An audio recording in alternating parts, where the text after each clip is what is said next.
Les chefs traditionnels et les chefs religieux de la commune d'Abobo ont été sensibilisés ce mercredi 12 août 2015 dans l'enceinte de la mairie d'Abobo à exhorter leurs différentes communautés à bannir l'usage de la violence pendant les prochaines élections. Cette action s'inscrit dans le cadre d'un comité de suivi des actes du séminaire intitulé Élections et violences en Côte d'Ivoire, initié par l'Académie des sciences, des arts, des cultures d'Afrique et des diasporas africaines, ASCAD, qui veut ainsi prévenir d'éventuelles violences meurtrières dans cette commune d'Abobo, qui en a été le théâtre pendant les récentes élections. Nanan Dodo Ndepo, chef traditionnel et membre du dit comité de suivi, apporte ici le message qui sera suivi d'un échange avec les différents chefs. J'ai un hôtel à Bobo, tout a été pillé. J'ai un hôtel à Bobo, tout a été pillé. Ils ont même fait 2 semaines, ceux qui sont venus attaquer dans ma maison. Donc, avec ce que nous avons vécu là, nous disons aux Ivoiriens qui doivent savoir que la paix, c'est une denrée rare, mais qui est périssable. Nous devons pouvoir nous entendre et sacrifier sur l'autel des ententes le vieil Ivoirien diviseur prompt à la délation. C'est lui-là même qui est en train de rentrer entre les gens pour les mélanger pour qu'il y ait la guerre. Et Dieu emporte celui-là. On ne peut pas accepter ça encore. Dans ce pays, tu es candidat. Si tu sais que tu ne peux pas gagner les élections, reste sur toi. Mais si tu veux t'amuser pour être ministre demain, on attend tes pareils, puis tu ne vas pas t'envoyer quelqu'un d'autre, on n'est pas dedans. On veut qu'il y ait la paix dans ce pays. Et le président Alassane Ouattara, les gens pensent que non, moi j'ai travaillé curieusement, je suis en train de parler. Au moment où j'ai travaillé avec le président Gbagbo, tout le monde pensait que c'était un pays. Non. Au moment où le pays là, un chef de village pouvait être secrétaire du parti, j'étais secrétaire du PDC. Mais quand on a vu les multipartistes à Paris en 90, j'ai dit je vais plus politique. Donc je soutiens le président de la République. Je soutiens celui qui a épousé ma maman après le décès de mon père.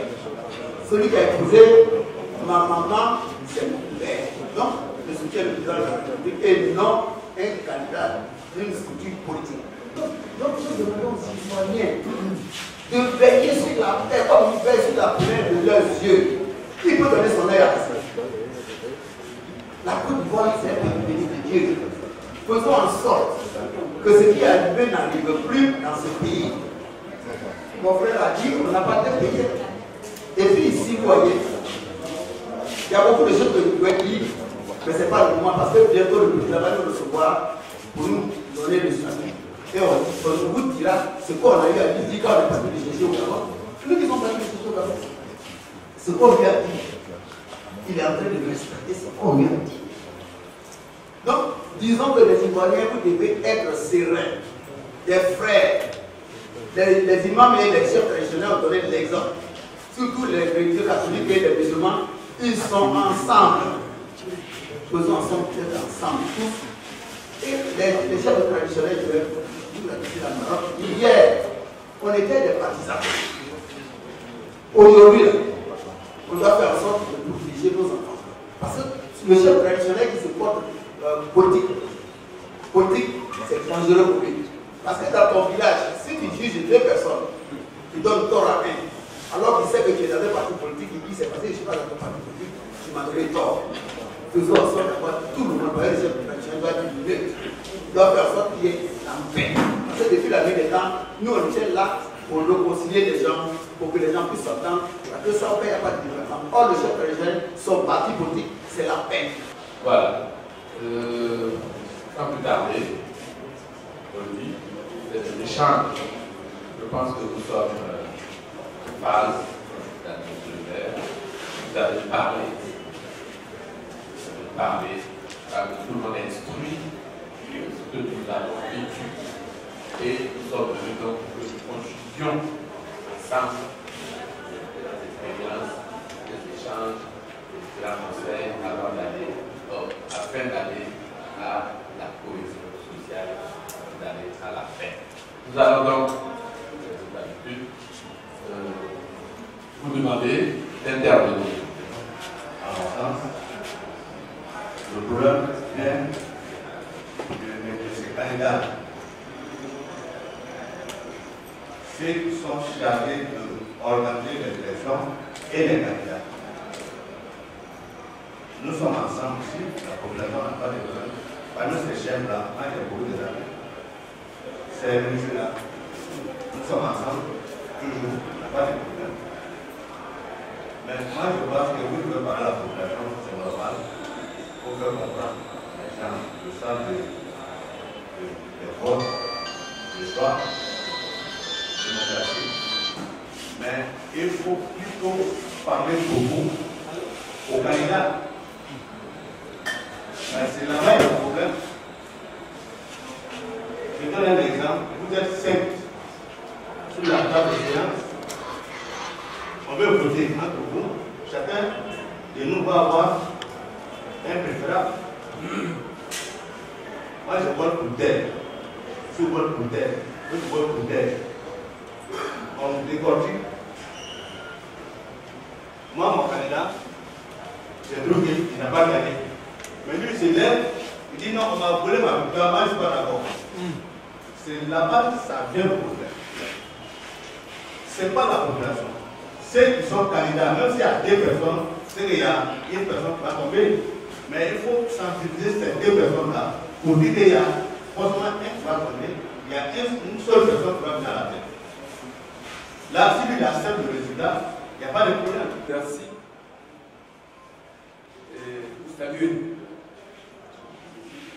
Tous ensemble, nous supportons les armes de la guerre.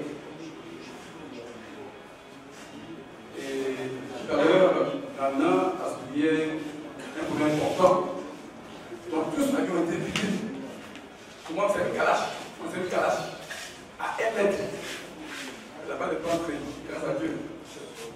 Tout à l'heure, il va coller à souligner tout pour ça. C'est Dieu qui choisit. Dieu fait son choix comme il veut et quand il veut. Dieu dit dans l'Église que les mots et les biens viennent de Dieu. Donc toute action qui est posée sur la terre vient de Dieu. Nous devions donc accepter effectivement la volonté de Dieu. Mais laisse-moi vous dire que dans le temps des bosquets, dans nos églises, dans nos paroisses, nous avons tous les partis politiques. Et j'ai surpris, moi, 2 éléments. Les fidèles en train de discuter des problèmes. La réconciliation n'est pas encore au top. Il faut qu'on se dise la vérité. Nos patrons politiciens ne disent pas la vérité. Il y a un qui dit que le président Ouattara travaille beaucoup. L'autre dit arrête. Parce que l'argent qui est utilisé, c'est un bateau. On dit les choses c'est la terre, c'est là-bas. Et ça a été une décision franche des deux. Il a fallu que j'intervienne énergiquement. Les apaiser. Et leur dit que ce que nous vivons, c'est Dieu ce qui là-haut qui autorise. Mais cherchons plutôt à nous repentir tous, parce qu'on a tous péché. Cherchons la paix, dans notre bonheur en dépend. Et donc, le véhicule que vous, le message que vous véhiculez est le même message tous les dimanches. Nous devons exhorter les fidèles. Je vous apprends quelque chose ce matin. Nous qui venons ici chaque fois, nous sommes indexés. Parmi les fidèles. C'est vous qui allez vers les réunions là-bas pour aller voter à l'Assemblée nationale. Ça c'est la même chose. On vous regarde, quand ça va chauffer là, on vous a attaqué. Nous sommes toujours dans l'obligation d'insister à exhorter, à comprendre la nécessité absolue de cette paix-là que nous présentons tous à côté. La paix, la paix, c'est un mot. Mais dans l'action, elle doit sentir que cette paix est vraiment véritable. Tout à l'heure, nos chefs traditionnels, nos guides religieux, détiennent 93 ou 45% de la population. Mais en fait, il y a des gens qui sont ni chrétiens, ni musulmans. Ils sont bien dans le lieu. C'est eux qui sont fanatistes. Et ça, quand ça chauffe, ils sont les premiers à se lever du monde. Qu'est-ce qu'on fait de cette tranche de personnes qui ne sont ni chrétiens ni musulmans? Qu'est-ce qu'on fait? C'est la question que je me dis. Les élections, je voudrais dire aux uns et les autres que les politiciens n'oublient pas toujours à la violence. Avant d'aller aux élections, ils rentrent dans leur laboratoire pour fabriquer du mensonge. Oui, des rumeurs. Qu'est-ce qu'il faut faire pour saper le moral des Ivoiriens? Que nous sommes, pour que si je ne gagne pas les élections, mes partisans se soulèvent. Je crois que ce côté-là, le comité de suivi doit avoir un penchement à cela. Parce qu'ils sont déjà préparés, ils savent qu'ils ne vont pas gagner. Mais qu'est-ce qu'il faut faire pour que la population soit respectée? Le temps de la vie. Les religieux, dans les mosquées, les machins, vous allez, la technique, vous parlez aux Ivoiriens et ils vont comprendre. Parce qu'il ne faut pas qu'on les trompe.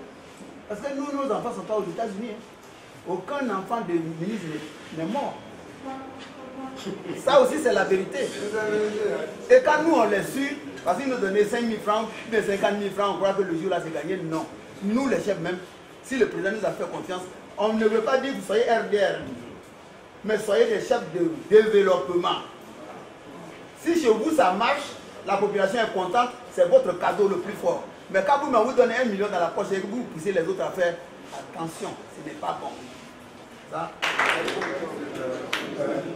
parmi les questions qui ont été posées, je pense que beaucoup de personnes ont dit que la faute revient au chef des partis politiques. C'est vrai.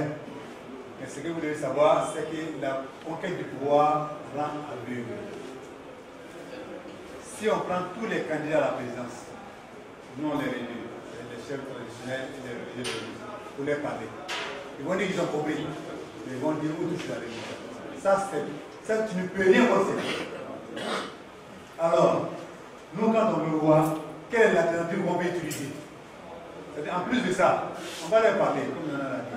Mais en plus de leur parler, il faut que les chefs des villages, les chefs de communes, les chefs des quartiers, les chefs de communauté, les religieux jouent leur rôle. Vous pouvez passer ce même message. Si le politicien vient te voir là pour te dire, il a dit de tromper, ça va te tuer, comme en 2010. Si tu dis ça au petit qui est au village, il va comprendre. Les religieux, ils ont un grand médium. Les 3 grandes religions ont des jours où ils s'adressent à leur population. Dimanche, samedi et vendredi. Ce sont des occasions que les guides de religion ont pour s'adresser à leur fidèles. Parce que comme on l'a dit tout à l'heure, mon ami Cesse, à l'intérieur du temple, de l'église, de la mosquée, il y a tout le monde, il y a tous les partis politiques. Donc il faut dire à ces militants-là que ce que vos patrons vous disent là, ils viennent vous blaguer, hein, c'est pourquoi on vous tue. Si on donne le résultat, celui qui a gagné reste tranquille, même si vous devez sortir, ne sortez pas. Je pense que si lui me sait qu'en sortant, il va mourir, il ne va pas sortir. Parce que comme l'a dit tout à l'heure, le président du parti là, le candidat là, il n'a aucun service ici. Toutes ces avancées à l'extérieur. C'est toi qui es ici. Donc si il te dit de sortir, si tu sors, je pense que si on parle à nos fidèles, dans nos temples, dans nos églises, dans nos mosquées, dans nos villages, dans nos villes, je pense que en tout cas, s'ils savent qu'il y a mort, il va. Par rapport à ce qui s'est passé en 2010, je ne vais pas vous la sortir. Je pense qu'en plus des partis politiques, en plus des candidats à la présidence, c'est pourquoi dans le monde il y a les partis politiques. Donc c'est pour ça qu'ils le savent. Mais on ne peut pas le contrôler. Le politicien, il est incontrôlable. Ce qu'il te dit le matin, c'est pas ce qu'il va dire la nuit. Hein? On peut baiser là. Vous savez ce que j'ai dit. Ils ne disent pas la vérité.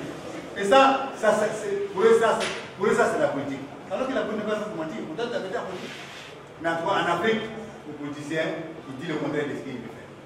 Donc, c'est quoi je voudrais inviter les pro-régionnaires, inviter les chefs de tribus, à ce que le ministère fasse pour que nos militants, les militants qui sont dans nos villages, dans nos villes, dans nos campements, dans nos mosquées, dans nos églises, dans nos temples, soient informés que s'ils sortent, ils vont mourir. Ce n'est pas le candidat à la présidence qui va mourir, ni le chef d'État. Il est à noter par ailleurs que l'ASCAD, à travers cette initiative, envisage au niveau des populations développer des valeurs morales de civisme, de conscience citoyenne et du respect du verdict des urnes, de former les militants des partis politiques et les électeurs à la pratique de la démocratie électorale.